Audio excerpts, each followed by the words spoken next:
Welcome to the Learning Pines YouTube. We hope this video helps. You start by locking in where the heading will live. Select the entire row or specific cells above your data. Make sure the first data row sits directly beneath the heading row so formulas and tables align. If you'll apply a table, highlight the range now, otherwise choose contiguous cells. Once done, clear filters and confirm no merged cells interfere. This step prevents misaligned columns later and makes subsequent styling and freeze panes reliable and repeatable. You now enter clear, standardized labels so each column's purpose is obvious. Type the names directly and use alignment, bold, and wrap text to keep long labels readable.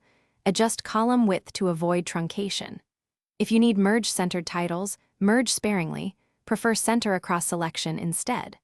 Once a heading style looks good, use Format Painter or create a custom cell style to copy formatting across other sheets. This maintains consistency, and you finish by making the headings functional. Convert the range to a table to lock header behavior and enable filtering. Tables also auto-expand with new rows. Next, freeze the top row so headings remain visible while you scroll. Test by adding sample data and scrolling vertically. Finally, save the workbook as a template or export the cell style set so future sheets reuse the same heading look. If headings don't freeze, check for hidden panes or inadvertent multiple selected sheets first.